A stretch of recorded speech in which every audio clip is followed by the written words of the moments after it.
नमस्ते दोस्तों, आपका स्वागत है आपके हमारे अपने यूट्यूब चैनल में 65trading.com। और इसमें आज हम देखेंगे कि निफ्टी का जो मीडिया का हमारा सेक्टोरियल एनालिसिस है वो कैसे परफॉर्म कर रहा है। और हम ये जानेंगे इसमें आज के वीडियो में कि अगर हमें निफ्टी के बुल रन या बियर रन को अगर हमें समझना है, यानी कि अगर हमें मार्केट के बुल या बियर रन को समझना है तो हमें निफ्टी के डिफरेंट टाइप्स ऑफ सेक्टर के जो है एनालिसिस को हमें समझना होगा। क्योंकि जो एफ और जो डी हैं उनका मार्केट में मेन ये नज़रिया होता है कि हमें मार्केट में ऐसा नहीं है कि किस कोई भी सेक्टर आंख मूंद के हमें पैसा लगा देना। मार्केट के करंट सिचुएशन को देखते हुए वो सोचते हैं कि कौन सा सेक्टर जो है वो आउट परफॉर्म करेगा, और क्वार्टरली रिजल्ट के बेस पे वो उस सेक्टर को डिफाइन करते हैं और उसके बाद जो है वो सेक्टर पे अपना जो है इन्वेस्टमेंट करते हैं। तो आज का हम देखेंगे एनालिसिस कि निफ्टी का हमारा मीडिया का एनालिसिस जो है वो कैसा है। और निफ्टी का मीडिया का अगर हम इंडेक्स देखें, निफ्टी मीडिया का अगर हम इंडेक्स देखें तो इसको देख के हमें क्या समझ में आ रहा है कि आगे के टाइम में अगर हम इसे टाइम फ्रेम में देखें, आपको मैंने अपने पिछले वीडियो में एक चीज़ बताया था कि अगर मार्केट अगर हमारा बुल रन या बेयर रन में हो तो वो दो या तीन चीज़ें देख के हमारी डिफाइन होती है। एक तो वर्ल्ड वाइड जो मार्केट है वो हमारा कैसा चल रहा है, ठीक है। दूसरी चीज़ जो है कि मार्केट जो हमें टेक्निकल इंडिकेटर के बेस पे देखना है, हमें ये देखना है कि 50 मूविंग जो हमारा 50 डे एक्सपोनेंशियल मूविंग एवरेज है, 100 डेमा है और 200 डेमा है, उसके ऊपर अगर स्टॉक निकल रहा है, जैसे कि ये आप देखिए ये अगस्त का 2020 का आप ये देखेंगे कैंडल, इसने जो है हमारे 50 डेमा को क्रॉस किया। तो 50 डेमा के ऊपर अगर कोई स्टॉक निकल रहा है, इससे हमें ये एक थोड़ा सा देखने को हमें मिल जाता है सिनेरियो कि मार्क इंडेक्स अगर 50 डेमा के ऊपर अगर निकल रहा है तो हम उसमें इन्वेस्टमेंट लेके चल सकते हैं। यानी कि जो मार्केट में जो जो भी हमारे बेट कर रहे हैं, चाहे वो एफ हो या डी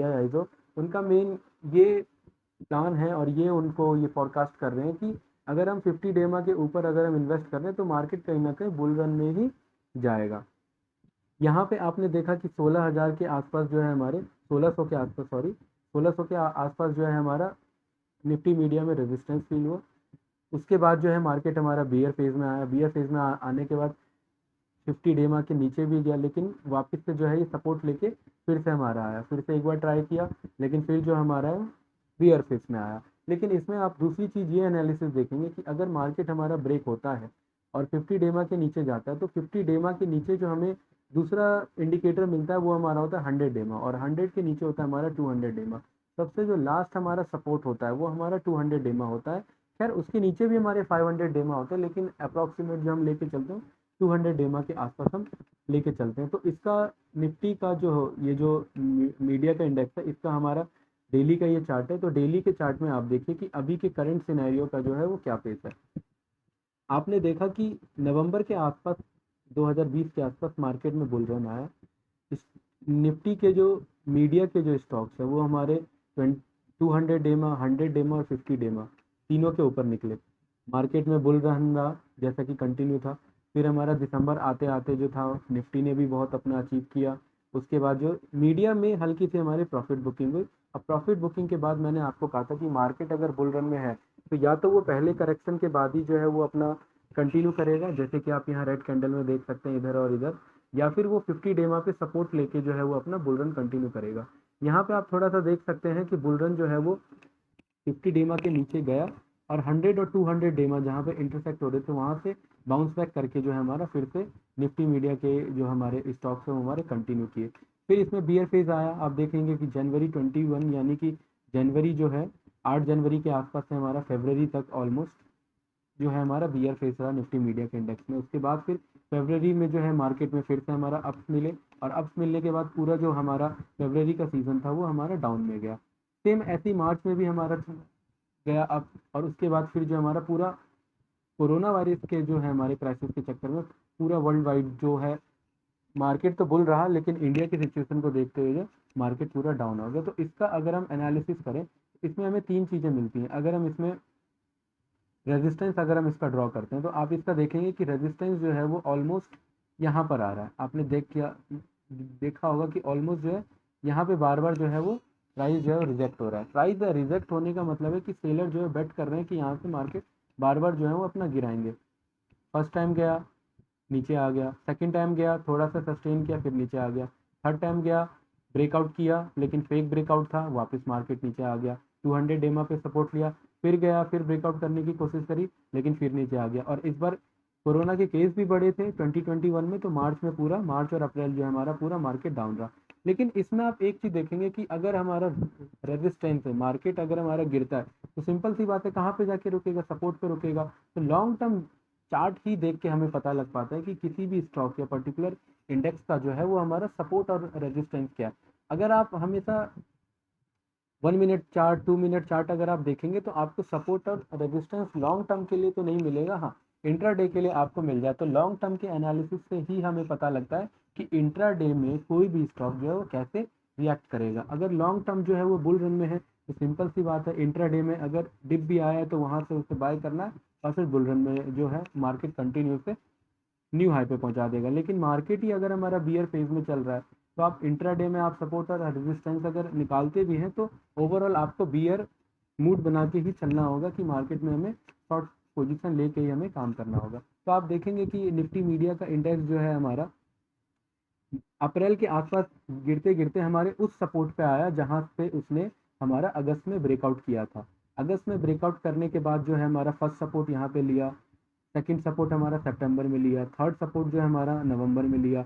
नवंबर के बाद जो है पूरा मार्केट हमारा अप पे रहा। अब उसके बाद अप्रैल में हमारा फिर से जो है हमारा फोर्थ सपोर्ट लिया। यानी कि आप कह सकते हैं कि बायर यहाँ पे 100% कन्विक्शन के साथ जो है वो बेट कर रहे हैं कि मार्केट हम इससे नीचे जाने नहीं देंगे। निफ्टी का जो हमारा मीडिया का 1400 का प्राइस पे है, यानी कि इससे नीचे हम मार्केट को नहीं जाने देंगे। आप यहाँ पे देखिए कि कितनी हैवी जो है वो प्रॉफिट बुकिंग हुई है। यहाँ पे गैप डाउन हुआ है, और गैप डाउन होने के बावजूद भी जो ये वाला कैंडल है हमारा, ये शो कर रहा है कि गैप डाउन होने के बावजूद भी यहाँ पे सपोर्ट लिया, यानी कि और यहाँ पे थोड़े दिन के लिए कंसोलिडेट भी हुआ। उसके बाद जो है मार्केट ने फिर से बुल रन कंटिन्यू किया। पूरे निफ्टी मीडिया के नहीं, पूरे ऑल ओवर इंडेक्स ने कंटिन्यू किया।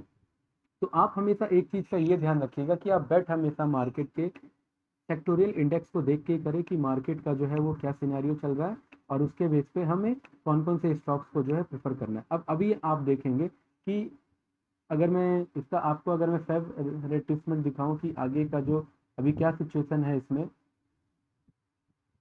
चलिए देखते हैं, हम फेब लगा के देखते हैं इसका फिबोनाची। तो फिबोनाची के लिए हम देखेंगे कि मार्केट में निफ्टी के मीडिया ने क्या बिहेव किया है। आप देखेंगे कि जो इसका बॉटम था यानी कि 1400 के आसपास था, बॉटम से लेके इसने वापस जो है बाउंस बैक किया, और प्राइस जो है इसका 50 डेमा पे रिजेक्ट हुआ, 100 डेमा पे रिजेक्ट हुआ, 200 डेमा पे रिजेक्ट हुआ। यानी कि हम ये कह सकते हैं कि मार्केट को अगर बुल रन में आना है, अभी निफ्टी मीडिया के स्टॉक्स को आना है, तो उसे 50 डेमा को क्रॉस करना पड़ेगा। जो 50 डेमा आपका अप्रोक्सीमेट 1580 और 1590 के आसपास आ रहा है। आप देखेंगे कि यहाँ पे 1573 जो है हमारा 50 डेमा, इसे इसे ब्रॉक जो है वो ब्रेक करना पड़ेगा निफ्टी मीडिया को बुल रन लाने के लिए। और एक्चुअल में इसे जो है 1600 के प्राइस को ब्रेक करना होगा। उसके बाद जो है हमारा निफ्टी मीडिया फिर से हमारा बुल रन में आएगा। ये हमारा फेब रिट्रेसमेंट जो है वो रिप्रेजेंट करता है। क्योंकि इसमें आप देखोगे कि अगर हम फेब लगा के देखते हैं तो ओवरऑल हमें एक ये मिल जाता है कि मार्केट जो है रिएक्ट कैसे कर रहा है।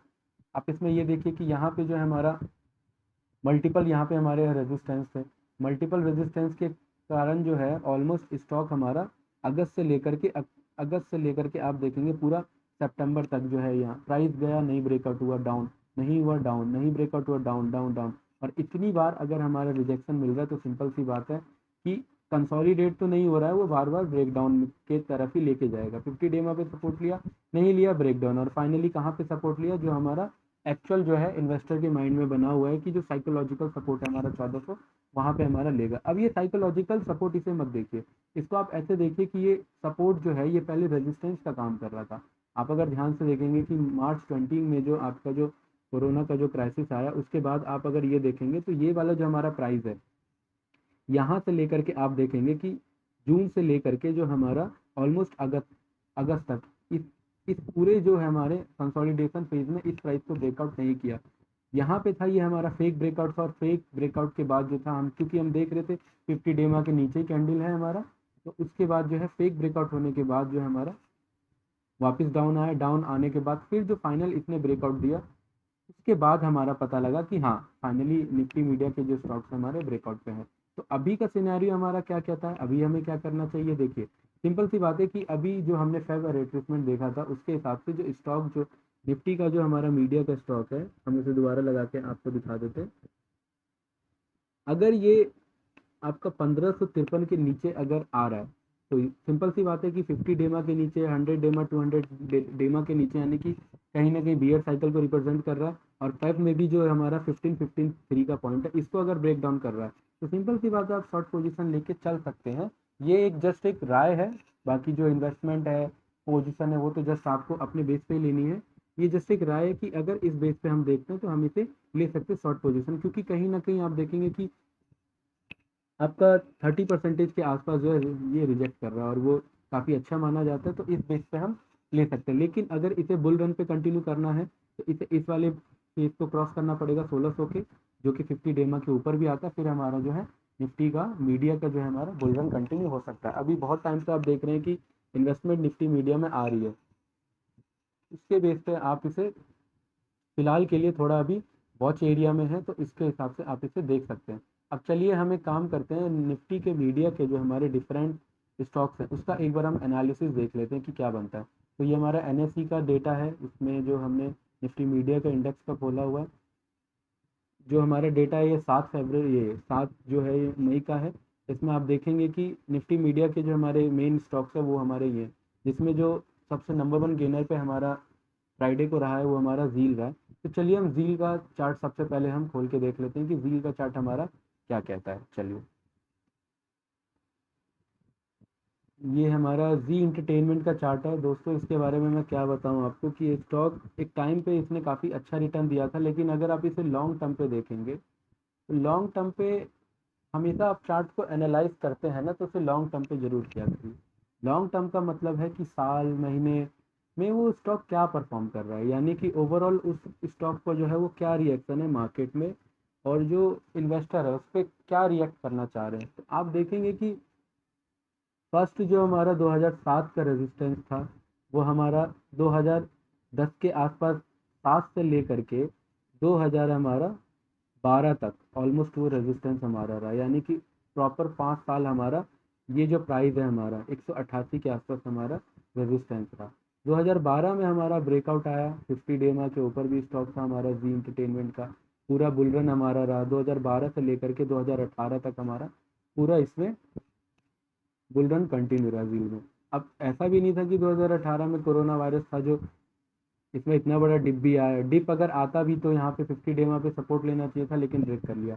तो अगर हम इसे लॉन्ग टर्म के रिस्पेक्ट में अगर हम देखें कि फेब रिट्रेसमेंट इसका क्या कहता है, तो मंथली चार्ट में आपको दिखेगा कि इसने जस्ट अपना जो है, यानी कि फर्स्ट जो फेब रिट्रेसमेंट होता है ये जस्ट वहीं पे जाके 233 पे जाके इसने अपना प्राइस रिजेक्ट कर दिया। तो आप भी देख सकते हैं कि आपको देख के क्या लग रहा है। अगर आप इसे लॉन्ग टर्म में देखेंगे तो आप क्या कह सकते हैं कि हाँ ये बुल रन में? बिल्कुल नहीं कहेंगे, क्योंकि मंथली चार्ट पे जो है ये इतना हैविली ब्रेक डाउन था जो कि मार्च का कोरोना वायरस का था।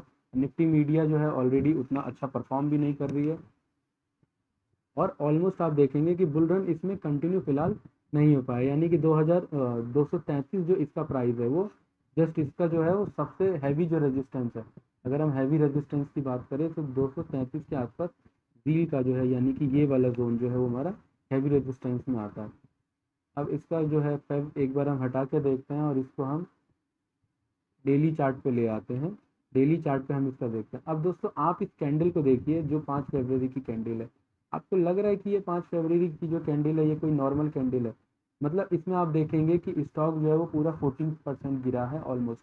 आप यहाँ पे देखिए दोस्तों, स्टॉक जो है ऑलमोस्ट यहाँ पे आपको दिखाएगा इस एरिया में कि 14% के आसपास स्टॉक ऑलमोस्ट गिरा है 13.69%, यानी कि पूरा 34 रुपये। सिंपल सी बात है कि ये रेजिस्टेंस था जो कि आपने मंथली चार्ट पे देखा था, यहाँ पे मल्टीपल टाइम ब्रेकआउट भी नहीं देता और यहाँ पे स्टॉक जो है कंटिन्यूस गिर गया, यानी कि इतना तो कंफर्म है कि इस प्राइस को ब्रेकआउट करने के लिए उसे हाई वॉल्यूम जो है वो एकदम मोमेंटम चाहिए और हाई प्राइस के साथ, तभी जो है वो प्राइस एक्शन ट्रेडिंग इसमें होगा, तभी वो हमारा ब्रेकआउट कर पाएगा। इतने हैवी वॉल्यूम सेलिंग के बाद जो है वो स्टॉक ने एक बार फिर जाके ट्राई किया ब्रेकआउट के लिए, नहीं हो पाया, और फाइनली उस जो इन्वेस्टर वो समझ गए और जो रिटेलर वो भी जान गए, उन्होंने शॉर्ट पोजीशन करना क्रिएट किया। फिर मल्टीपल टाइम आप देखेंगे कि पूरा मार्च से लेकर के हमारा जो मई तक है हमारा स्टॉक कंटिन्यू बियर फेज में। तो इसका अगर हम ट्रेंड लाइन अगर हम इसका ड्रॉ करके देखें तो ट्रेंड लाइन से हमें क्या पता लगता है कि ट्रेंड लाइन से हमें ये पता लगता है कि फिलहाल अभी जो स्टॉक है वो हमारा बियर फेज में, अब बियर फेज में है। लेकिन आप इसका एक चीज़ यहाँ पे ये भी देखिए कि 200 के 180 के आसपास मैंने आपको बताया था सपोर्ट भी है, यानी कि यहाँ वाले पॉइंट पे इसका सपोर्ट भी है। तो इससे आपको क्या समझ में आता है कि 7 मई, 8 मई, 9 मई, 10 मई, 11 मई, 12 मई, 13 मई, 14 मई, यानी कि इस मई के मंथ में अगर ये इस प्राइस के नीचे तो जाएगा नहीं, क्योंकि ऑलमोस्ट जो है सपोर्ट के आसपास है। अगर ये 180 के नीचे भी जाता है तो ब्रेकडाउन तो मुश्किल है, जाएगा तो 180 ये 75 के आसपास जाएगा, और फाइनली हेविली ब्रेकडाउन होना है तो नीचे जाएगा। लेकिन चांसेस हैं इसके 17 या 16-17 मई के आसपास जो है यहाँ से हमारा डाउन डाउन डाउन चल रहा है, यहाँ से फिर हमारा जो है 17 मई के आसपास जो है हमारा फाइनली ब्रेकआउट करे, ऐसा हमारा मैक्सिमम चांसेस हैं। इसको आप ऐसे भी समझ सकते हैं कि फाइनली जो है यहाँ से ऐसे ऐसे ऐसे ऐसे ये जो है हमारा ब्रेकडाउन दिखा रहा है, और ब्रेकडाउन के बाद फिर हमारा यहाँ से जो अप हो जाए मार्केट। ठीक है ना दोस्तों, तो ये हमारा जील का था। तो जील में अभी हमारा फाइनली क्या बनता है, अगर हम इसके डेली चार्ट को ही देख रहे हैं तो जील में जो है अभी मार्केट जो है ये डाउन में है। तो इससे आपको यही समझ में आ रहा है कि फ़िलहाल के लिए अभी तो इसे हमें अवॉइड करना चाहिए। आगे के लिए देखते हैं कितना कंसोलिडेट होता है, कंसोलिडेट होने के बाद वही 16-17 मई के आसपास हम देखेंगे कि ट्रेड जो है क्या रिएक्ट कर रहा है, क्योंकि यहाँ से अगर अब भी होगा तो ये भी अपने 100 डेमा, 200 डेमा और 50 डेमा तीनों के नीचे। तो ब्रेक जो है वो ब्रेकआउट तो नहीं उसे हम कहेंगे, उसे हम फेक ब्रेकआउट ही कहेंगे। तो हम ये डी का ओवरऑल हम ऐसे समझ सकते हैं कि फ़िलहाल के लिए हमें 17 मई तक के लिए इसका वेट करना होगा। ठीक है दोस्तों, अब हमारा दूसरा स्टॉक है, हम आ जाते हैं टीवी टुडे पे। टीवी टुडे तो ऑलरेडी जो है कुछ खास स्टॉक नहीं है, लेकिन फिर भी देख लेते हैं हमारा मीडिया का एनालिसिस चल रहा है निफ्टी मीडिया का। तो टीवी टुडे, टीवी टुडे का आप देखेंगे कि ये जो है ये थोड़ा आपको बुल रन में मिलेगा। बुल रन में कहने का मतलब है, सबसे पहले डेली से हम इसमें वीकली चार्ट पे आ जाते हैं, क्योंकि डेली में तो बुल रन में दिखा रहा है, लेकिन एक बार वीकली और मंथली चार्ट इसका देख लेते हैं। मैंने बार बार आपको बोला है कि आपको थोड़ा लॉन्ग टर्म एनालिसिस करना पड़ेगा, तभी आपको पता लगेगा कि फाइनली स्टॉक हमारा कैसे परफॉर्म कर रहा है। सिंपल सी बात है, ध्यान से देखिए, ये हमारा हम रेक्टेंगल ड्रॉ करते हैं इसके सपोर्ट और रेजिस्टेंस को। 2008 से लेकर के ये वाला जो हमारा जोन था पूरा कहाँ तक का, 2014 तक का बिग वॉल्यूम के साथ ब्रेकआउट हुआ। उसके बाद इस स्टॉक ने जो है हमारा फिर से रिट्रेस किया, समझ गया कि भाई यहाँ पे सपोर्ट है, तो वापस करके बाउंस बैक करके हमारा 50 डेमा के ऊपर चलता रहा। फिर से मार्केट में प्रॉफिट बुकिंग आई टीवी टुडे वाले स्टॉक में, फिर ये इसने 50 डेमा से सपोर्ट लेके हमारा स्टॉक कंटिन्यू रहा। फाइनल इसका जो हाई रेजिस्टेंस था वो हमारा कौन सा प्राइस पे रहा, 520 के आसपास इसका जो हमारा प्राइस था। ये आप देख रहे हैं ना, कंटिन्यू स्पाइक फॉर्म हो रहा है, 520 के आसपास इसमें हमारा हाई रेजिस्टेंस था। अब इसको देखने के बाद तो हमें एक चीज़ तो समझ में आ रही है, इसका अगर हम फेब रिट्रेसमेंट अगर हम देखें स्पाइक पे फेब जो है वो अब से, इसमें आप देखेंगे कि फिलहाल जो है इसने 129, क्यों देखिए दोस्तों यहाँ वाले प्राइस पे क्यों रोका, क्योंकि सिंपल सी बात है, यहाँ पे इसने ब्रेकआउट लिया था, इसलिए यहाँ के लो पे जो मार्च का लोअर डिप बना के ये ऊपर गया। फिलहाल स्टॉक जो है अपने बुलिश फेज में है टीवी टुडे का। और इसमें एक चीज़ आप ये भी देखेंगे कि नियरेस्ट जो इसका हर्डल आ रहा है वो 310 के आसपास आ रहा है, 310 इसका नियरेस्ट रेजिस्टेंस है। लेकिन मार्केट जो है हमारा बुल फेज में है टीवी टुडे का, लेकिन सेक्टोरियल एनालिसिस जो कहता है वो तो हमारा बियर फेज कहता है। तो हम इसको पर्टिकुलर हम इसके स्टॉक को थोड़ा सा एनालाइज करते हैं, देखते हैं कि जो इसका ट्रेंड लाइन है वो हमारा क्या बनता है। आप देखेंगे कि ये हमारा फाइनली ट्रेंड लाइन बना। ट्रेंड लाइन जो है आप इसको ऐसे लगाइए, ट्रेंड लाइन लगने के बाद जो है मार्केट ने हमारा यहाँ से सपोर्ट लेके हमारा ब्रेकआउट दिया, और उसके बाद जो है हमारा अभी रेजिस्टेंस के नियर ही जो है मार्केट आने की हमारी कोशिश कर रहा है। 310 के आसपास मैंने बोला है, 310 के आसपास का इसका जो है नियरेस्ट हमारा हर्डल है। आप देखेंगे ये वाला पॉइंट, ये वाला पॉइंट यहाँ से जो आपका रेजिस्टेंस है, ये रेजिस्टेंस और ये रेजिस्टेंस, ये इसका 333-34 के आसपास नियरेस्ट इसका रेजिस्टेंस है। मार्केट 50 डेमा के ऊपर है वीकली में। डेली में हम देख लेते हैं, डेली में हम देख लेते हैं, डेली में हमारा क्या है, 50 डेमा के ऊपर हमारा चल रहा है। तो हर डिप पे हम इसे बाय करेंगे 334 के टारगेट के लिए, ये हमारा जो है अच्छा बेट हो सकता है। फिर हम थर्ड स्टॉक देखते हैं, हमारा थर्ड जो है हमारा पीवीआर है।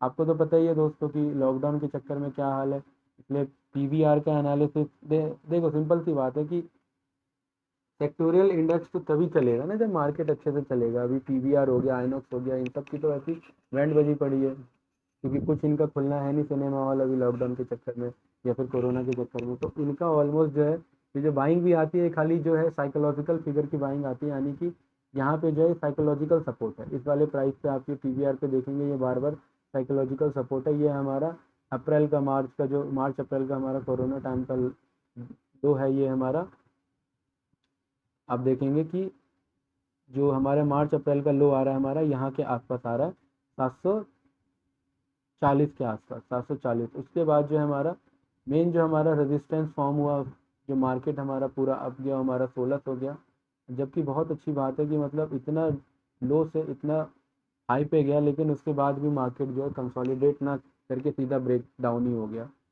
सिंपल से ज़्यादा प्रॉफिट बुकिंग हुई, लॉकडाउन लगा तो बहुत सारी चीज़ें हैं।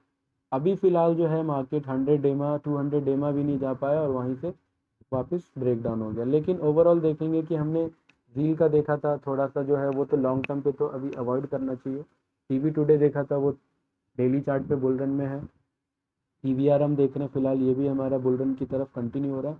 तो निफ्टी मीडिया में हम देखेंगे कि शुरुआती कुछ दिनों में, अभी आने वाले कुछ दिनों में हमारा बुल रन थोड़ा सा कंटिन्यू हमारा निफ्टी मीडिया में रह सकता है।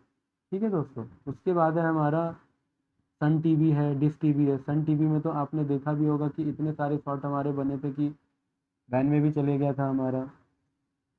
सन टीवी का हम देखेंगे, सन टीवी का देखिए बैन में जाने का कारण क्या है कि ये इतनी बड़ी कैंडल जो है ये जस्ट हमारी शॉर्ट ही हमारी रिप्रेजेंट करी है कि मार्केट को कितना शॉर्ट कर दिया बंदों ने। 3 तारीख की कैंडल है।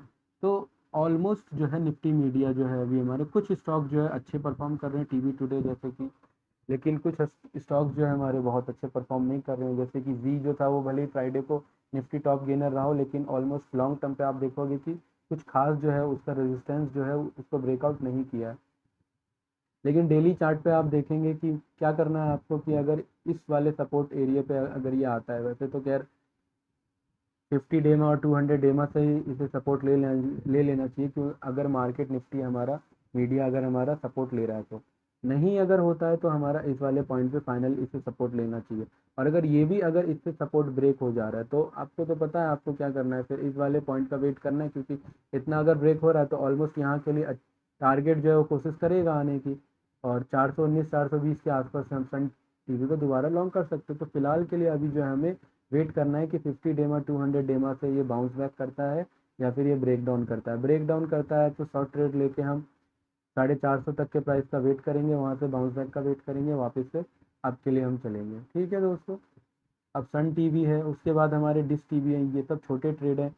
फिर मैं फाइनली एक मेन ट्रेड का एनालिसिस कर लेता हूँ आइनॉक्स का। आइनॉक्स का आप देखेंगे क्योंकि ये भी